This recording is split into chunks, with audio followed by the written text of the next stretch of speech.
وبركاته. نحمده ونصلي ونسلم على رسوله الكريم أما بعد. Alhamdulillah jemaah salat subuh dimuliakan Allah. Kita bisa kembali ngaji. Pagi ini kita lanjutkan ngaji kitab As-Sunnah wal Bid'ah, hadis-hadis Nabi sallallahu alaihi wasallam yang menceritakan bagaimana tentang sikap beliau terhadap hal-hal yang baru. Kita buka, kita awali ngaji kita dengan kirim al-Fatihah guru-guru kita. Ya hadratin Nabi Mustafa Muhammadin sallallahu alaihi wasallam azwaja wa dzurriyyatihi ajma'in. Syekhana sallallahu alaihi wasallam. Assalamualaikum warahmatullahi wabarakatuh. Alhamdulillah. Allahumma fa'na bi'alina fid-darin. Al-Fatihah. A'udzu billahi minasy syaithanir rajim. Bismillahirrahmanirrahim. Alhamdulillahi rabbil alamin arrahmanir rahim. Maliki yaumiddin. Iyyaka na'budu wa iyyaka nasta'in. Ihdinas siratal mustaqim. Siratal ladzina an'amta 'alaihim ghairil maghdubi 'alaihim waladdallin. Amin. Bismillahirrahmanirrahim. Al-hadits tsamin wal arba'un. Hadis yang ke-48. An Abdullah ibni Amr ibni Umar, dari Abdullah ibn Umar, anna rajulan, sungguh seorang laki-laki, qala, dia berkata, dzata yaumin, pada suatu hari, wa dakhala fi sholati, dan sedangkan dia sudah masuk di dalam salat. Maksudnya dia sudah salat, sudah di dalam salat, dia mengatakan alhamdulillahi mil'us sama' wa sabbaha wa da'a. Alhamdulillah, segala puji bagi Allah, mil'us sama'i, sepenuh langit. Pujian aku bukan cuma satu kali alhamdulillah, tapi sepenuh langit. Wa sabbaha, dan orang itu bertasbih. Wa da'a, dan dia berdoa. Faqala Rasulullah sallallahu alaihi wasallam, maka Nabi bersabda, man qailuhunna, siapa tadi yang mengucapkan kalimat tadi itu? Faqal, maka si lelaki itu menjawab, ana, saya ya Rasulullah. Faqala Nabi sallallahu alaihi wasallam, maka Nabi bersabda, laqad ra'aitu, sungguh aku telah melihat al-malaikata, para malaikat, talaqa bihi, mereka talaqa bihi ba'duha ba'dha, sebagian mereka mengambil dari sebagian yang lain. Maksudnya para malaikat itu berebut untuk menulis atau mencatat pahala dari ucapan kamu tadi itu.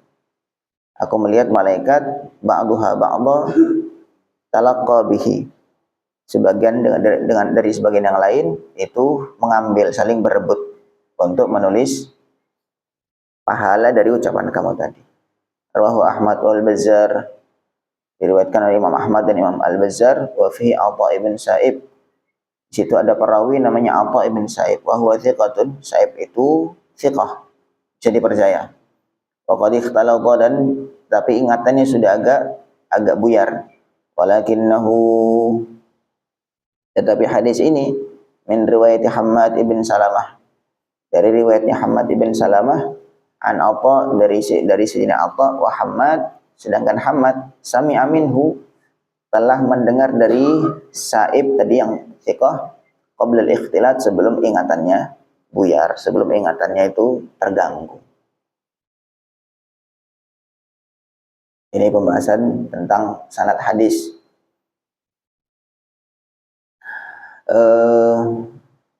Ringkasnya, hadis yang tadi menceritakan bahwa ada seseorang waktu sholat, dia di dalam sholat mengatakan alhamdulillah mil'us sama', kemudian dia membaca tasbih, juga membaca doa di dalam sholat.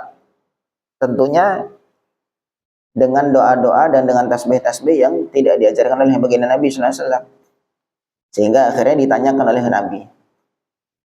Kalau memang diajarkan oleh Nabi, ya Nabi nggak bertanya. Nah, ini karena tidak diajarkan oleh Nabi, Nabi tanya, siapa yang mengucapkan tadi itu?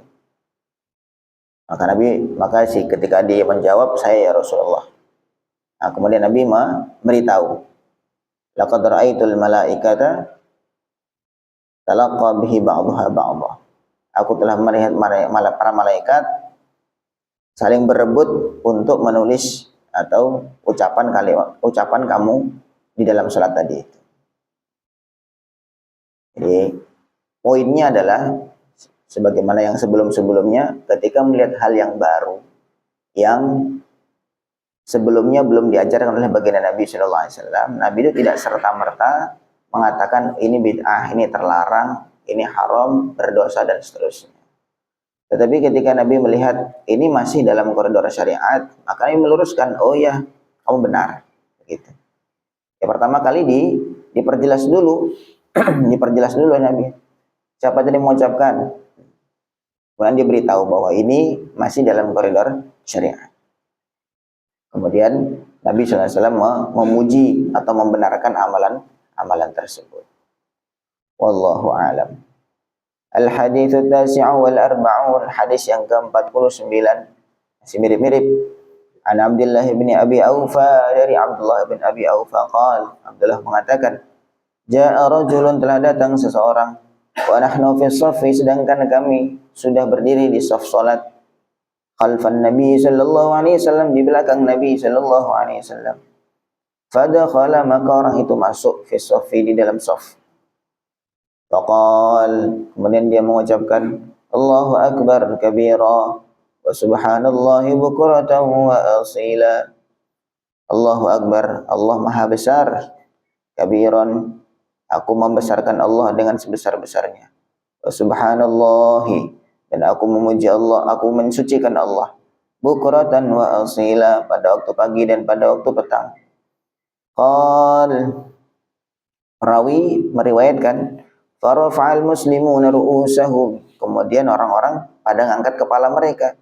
Wastangkaru rajula, kemudian mereka mengingkari perbuatan si laki-laki itu. Semua pada marah, semua pada melihat siapa yang mengucapkan ini. Mereka mengingkari itu. Mereka tidak mengingkari perbuatan si laki-laki tadi yang mengucapkan Allahu akbar kabira subhanallahi bukratan wa asila. Wa qalu, kemudian mereka berkata, manil ladzi rafa'a sautahu fawqa sauti Rasulillah sallallahu alaihi wasallam. Siapa yang mengangkat suaranya, meninggikan suaranya di atas suaranya Rasulullah sallallahu alaihi wasallam. Falamma sarafa, mereka mencari-cari siapa tadi yang mengeraskan suaranya, bahkan suaranya lebih keras daripada Rasulullah sallallahu alaihi wasallam. Falamma sarafa Rasulullah sallallahu alaihi wasallam, ketika Nabi selesai dari salatnya, Nabi bersabda, man hadzal 'ali saut, siapa yang tadi suaranya tinggi? Berarti dia mengucapkan dengan keras tadi itu, si orang tadi itu. Faqal, maka orang-orang mengatakan, huwa dza ya Rasulullah, orangnya ini ya Rasulullah. Faqal, Nabi bersabda, wallahi, demi Allah, laqad ra'aitu kalamaka, aku sungguh telah melihat kalam kamu, ucapan kamu, yas'adu fis sama'i, naik ke langit, hatta futiha lahu babun, sehingga dibuka satu pintu untuknya, untuk kalimat kamu tadi. Fadakhala fihi, kemudian kalimat kamu itu masuk melalui pintu tersebut. Rawahu Tabarani wa rijaluhu thiqat, diriwayatkan Imam Tabarani, kemudian laki-laki atau perawi-perawinya ini semuanya pada thiqat atau bisa dipercaya. Ini mirip dengan yang tadi. Para sahabat sudah berdiri di shaf mau sholat, kemudian masuk orang baru di shaf tersebut. Kemudian dia mengatakan Allahu akbar kabira subhanallahi bukratan wa asila, dengan keras suaranya.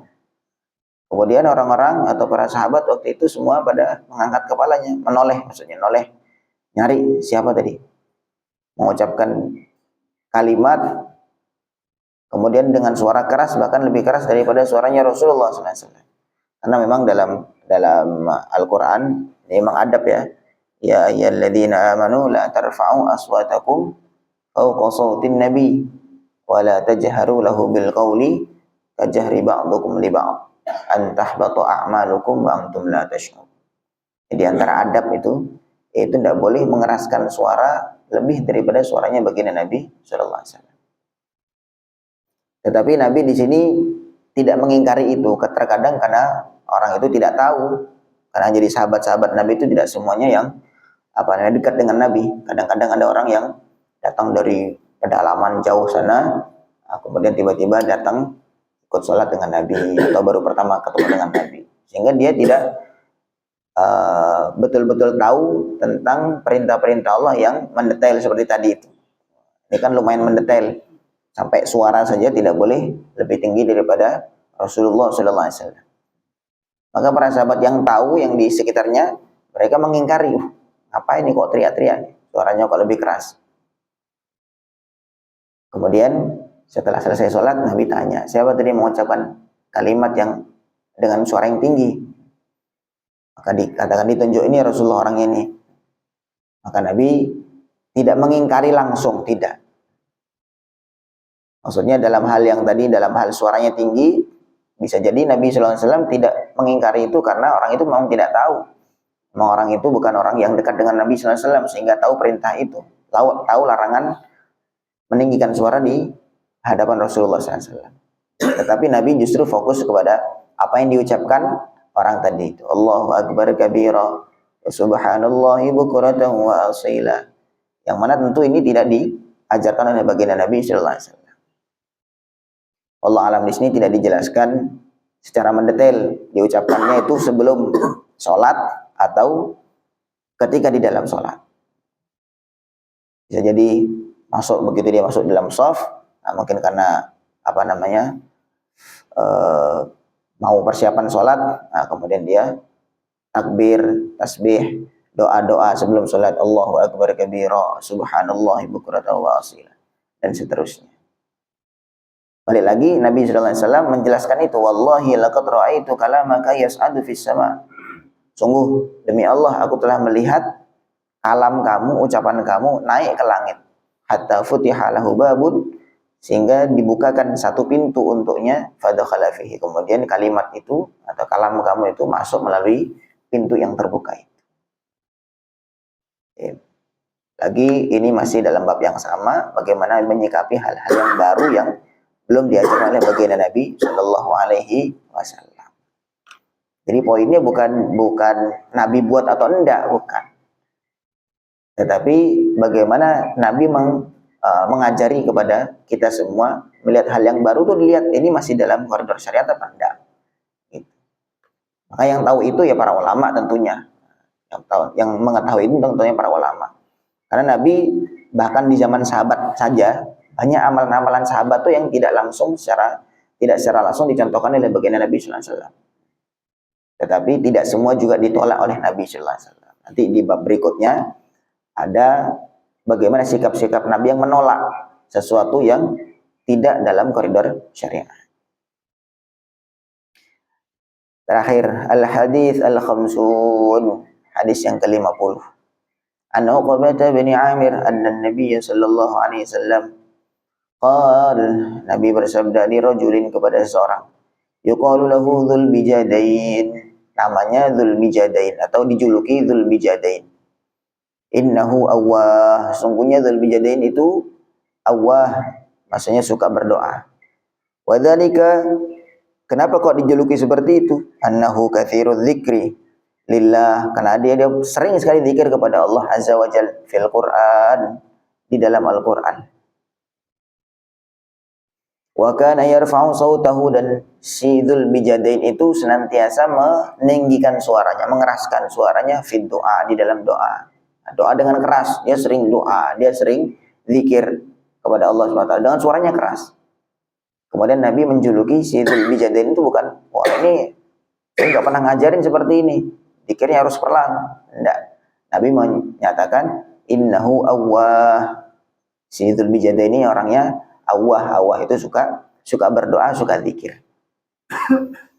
Allahu Akbar. Rawahu Ahmad wa Tabarani wa isnaduhu ma hasan, sanadnya hasan, diriwayatkan Imam Tabarani dan Imam Ahmad. Kama fi Majma'iz Zawaid, di dalam kitab Majma'uz Zawaid al-Hafidz An-Nur Al-Haythami. Fi hadzal hadits, Maka di dalam hadis ini Nabi SAW menjuluki Dzulbijadain sebagai awwah, orang yang suka berdoa, suka berzikir. Walladzi qablahu, dan hadis yang sebelumnya tadi, hadis 49 dan 48, ikrar Rasul sallallahu alaihi wasallam, ada ikrarnya Nabi sallallahu alaihi wasallam, penetapannya Nabi sallallahu alaihi wasallam lahuma kepada kedua sahabat. Biraf'i aswatihima bidzikri, yaitu dengan mengeraskan suara mereka ketika berzikir, wa doa, dan juga ketika berdoa. Wa summiyal akhir, wasamma, dan Nabi menjuluki al-akhir, sahabat yang terakhir, yaitu Dzulbijadain, awwahan, sebagai awwah, sebagai orang yang suka zikir dan suka berdoa. Wa innaha, dan sungguhnya tasmiyah atau penamaan dari Nabi sallallahu alaihi wasallam, Nabi memberikan julukan itu lamangqabatun azimatun, sungguh sebuah prestasi yang besar. Jadi ada dua hadis, hadis ke-50 dan 49 tadi sama-sama di dalam menceritakan seseorang yang zikirnya keras. Tadi itu yang mengeraskan suara di hadapan Nabi SAW, itu maksudnya dalam hal berbicara. Kalau ngobrol dengan Nabi atau memanggil Nabi, suaranya tidak boleh lebih keras daripada Nabi. La tarfa'u aswatakum fawqa sautin Nabi. Jangan kamu angkat suara kamu di atas suaranya Nabi. Nah, tapi dalam hal zikir, Nabi tidak melarang itu. Justru Nabi memuji. Oh, zikir kamu ini luar biasa, sampai dibukakan satu pintu khusus sehingga masuk melalui pintu itu. Atau yang kedua, Dzulbijadain suka zikir dengan keras, suka doa dengan keras. Apakah itu bid'ah? Apakah itu terlarang? Tidak. Nabi SAW justru malah memberi satu julukan yang luar biasa. Innahu awwah. Si Dzulbijadain ini adalah orang yang suka berdoa, suka berzikir. Berarti berzikir dengan suara keras itu juga baik, berzikir dengan suara pelan itu juga baik. Sehingga kita ada pilihan, sebagai umat itu ada yang sebagai pilihan. Kita mau zikir dengan keras, ya silahkan. Zikir dengan pelan juga silahkan. Semuanya diperbolehkan oleh baginda Nabi sallallahu alaihi wasallam. Nabi bagaimana? Ya Nabi mencontohkan ada kadang-kadang pelan, kadang-kadang juga keras. Nah, kita juga bisa milih. Sebagaimana sebelumnya juga diceritakan Sayyidina Umar, Sayyidina Abu Bakar. Sayyidina Abu Bakar biasanya pelan kalau doa atau bacaan Quran. Ditanya sama Nabi, kenapa bacanya pelan? Ya, karena Allah tuh Maha mendengar, saya tidak perlu keras-keras. Kata Sayyidina Abu Bakar. Sayyidina Umar keras kalau zikir, keras kalau bacaan Quran.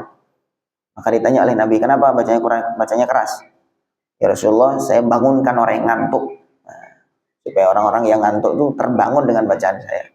Kemudian yang kedua, supaya setan itu tidak mau ganggu saya. Karena saya sadar terus, hati nggak lalai. Saya baca dengan keras. Dua-duanya ditetapkan dan dibolehkan oleh baginda Nabi Shallallahu Alaihi Wasallam. Yang menjadi poinnya adalah, yang menjadi sunnahnya adalah bagaimana Nabi SAW melihat hal itu tidak langsung serta-merta menuduh atau menghukumi itu bid'ah atau haram atau berdosa dan semacamnya, walaupun tidak langsung dicontohkan oleh baginda Nabi sallallahu alaihi wasallam. Tapi Nabi menjelaskan, begini loh kalau melihat hal baru itu. Kalau masih dalam koridor syariat maka diperbolehkan, kalau sudah keluar ya maka masih dilarang. Karena Nabi itu juga sebagai sahibus syariah, sebagai pemilik syariat. Beliau yang menentukan, beliau yang mengajarkan.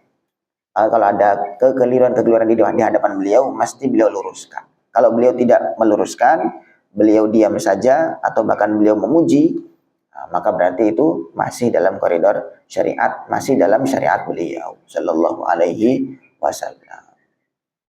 Jadi difahami ya?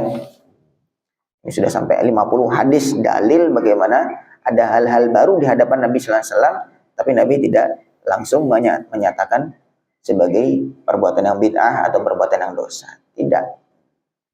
Makanya yang menjadi pegangan kita. Kita melihat hal baru di hadapan kita, bukan serta-merta kita langsung mengatakan bid'ah. Mungkin kita sendiri belum tahu dalilnya. Mungkin kita sendiri belum tahu dasarnya. Maka perlu kita klarifikasi dulu. Mana dalilnya atau mana dasarnya kalau mengatakan demikian. Atau kita tanya kepada para ulama, orang alim yang mengetahui apakah seperti ini diperbolehkan dalam agama, dalam syariat. Kalau boleh ya kemudian kita menerima dengan lapang dada, menerima bahwa memang perbedaan uh, amaliyah itu sebuah keniscayaan. Sebuah keniscayaan. Karena selera orang itu beda-beda dalam amal. Ada yang suka keras, misalkan dalam hal dzikir, konteks dzikir, ada yang suka yang keras, ada yang sukanya pelan. Itu semuanya diperbolehkan di dalam syariat. Wallahu a'lam. Semoga bisa difahami, semoga menjadi tambahan ilmu untuk kita semua. Kita akhiri subhanallah bihamdihi subhanakallahumma bihamdika asyhadu an la ilaha illa anta astaghfiruka wa atubu ilaik. Assalamualaikum warahmatullahi wabarakatuh.